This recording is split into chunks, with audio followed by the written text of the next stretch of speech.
JT fans, and he's Jonathan McKinney. Good day. And you're watching another episode of Writing, Talking and Dog Walking. Yes. So today we're going to be doing a video about the different kinds of antagonists you can get in one story. Yeah, within one single story. And the example we're going to use is one of my absolute favourite films in the whole world. Good. Like one of my favourite films in the whole world, Jurassic Park. Right.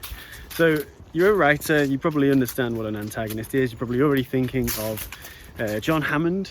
Yeah. John Hammond, who obviously is responsible for all the things that go wrong. Yeah, the designer of Jurassic Park. Yeah, you've got Dennis Nedry, who sells the science to a rival company in order to make cheap money, and shuts down all the electricity on the park to do it so he can steal them. Yeah, creates thus freeing the dinosaurs. Yeah, many problems for our plucky gang on the island.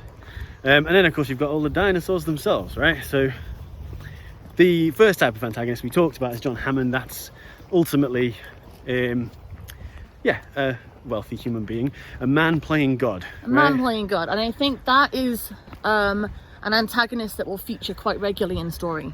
Yeah, especially stories which are essentially science fiction stories, which Jurassic Park might not feel like a science fiction. Well, I say men, but humans deciding that they are able to create and control life. Life, yeah. That doing that is often features as a problem in story, because it then sets in, like for instance in this, it sets the created life against the existing life. Yeah, exactly. And it is, science fiction at the core isn't about robots particularly. It's about the consequences of the choice to creating sentient play God beings. And what's she doing? Having a wee. Very good. So Nedry again is a scoundrel. I mean, he's a criminal. I would say he's also a frequently occurring antagonist, because he is morally unscrupulous. Yes, and his greed essentially is both his downfall and also, everyone else's. The criminal who is willing to put everybody at risk for their own gain. Yeah, this is a great character to deploy in your story, because he's there from the start, having a meeting with the rival company.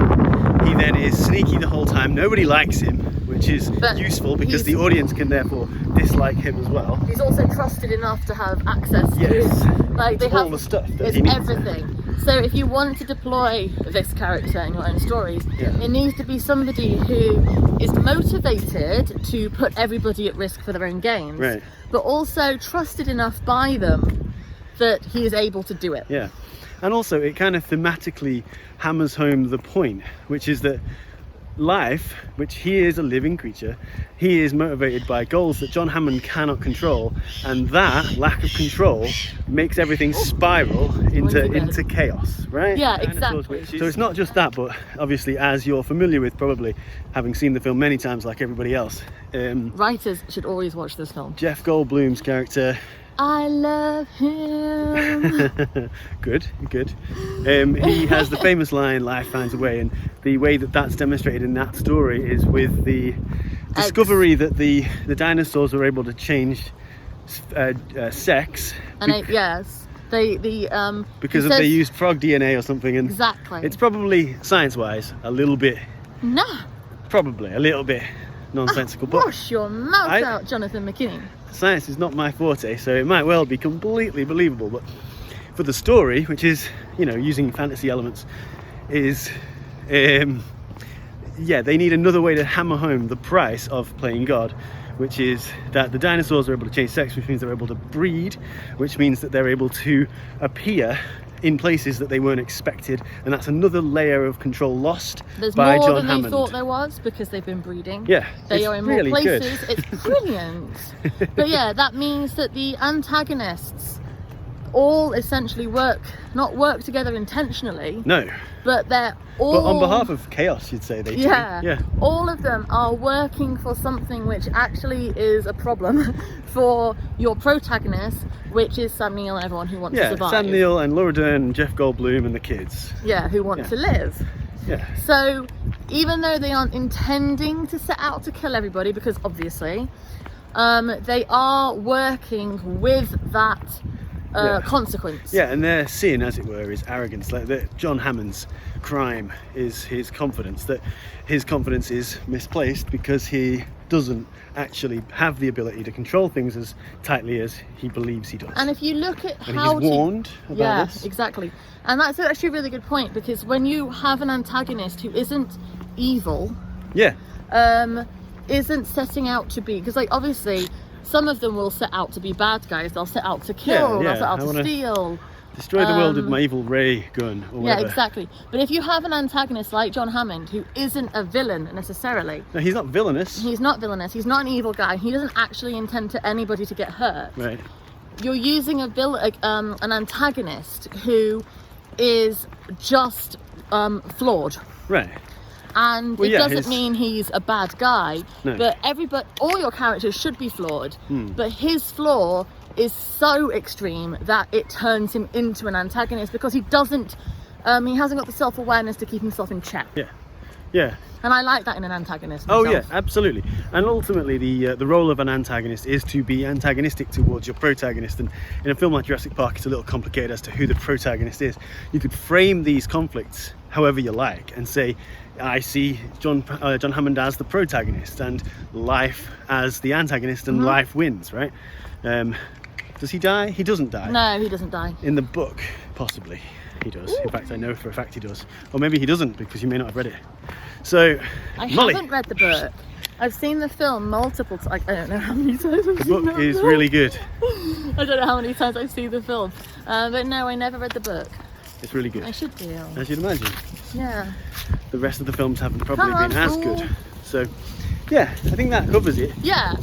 We'll do other ones, because I like looking at how different antagonists can be used. Yeah.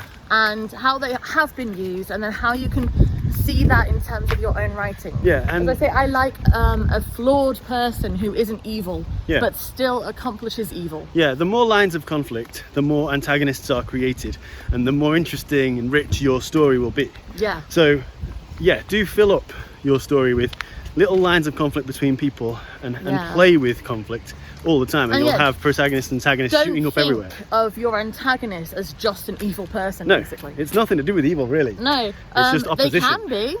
Like, I do enjoy a good villain.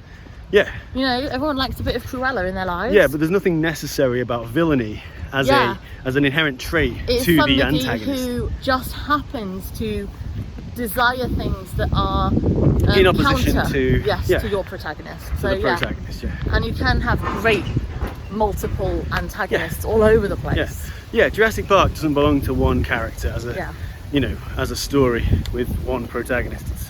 It is rich and crunchy, therefore. So yeah, I say, if you'd like us to do a video on a book or a film or anything like that, talking about the protags or antags in that story, let us know, because it's always fun to, as I say, to look at existing ones and pick them apart in that why they're successful, so you can mirror it yourself. Right. Yeah. So yeah, drop us a comment down there. And because we get some great questions on social media and on here that we like to go through. So we always try and do as many of them as we can. So yeah, also you can find us on Twitter. I'm Judy Ann Rose and he's John Rutt. But it'll be on the screen. I'll link everything. All the links will all be in the description. Come and find us there, because we like to have conversations with people all the time who watch these videos and have questions or talk about the videos we're doing, and we get to have these great writing conversations, which are an absolute joy if you love writing like and ideally they should be inspiring. They should make you want to sit down and do the work, because you feel energized, which is what we're going for. Also, if you go to www.sirenstories.co.uk, you can subscribe over there absolutely free just once, and then every month there are 3 giveaways from there, including our books and other things as well. So if you like the sound of that, it's free and you can win stuff, so go do that. And also, if you could do us a massive favour, it's so windy today. It is windy today. If you could do a little thumbs up thing on this video for us, and subscribe to our channel, it means that we can then keep bringing you food writing advice, which is what we want to do and what we hope you want us to do. Yeah, we've seen really good growth, and we assume it's because of that. So please do, Exactly, and the more we get, the more we can do, because it just makes it all happen. So thank you very much, we really appreciate it, and we'll be back again soon. All right. Bye. Goodbye.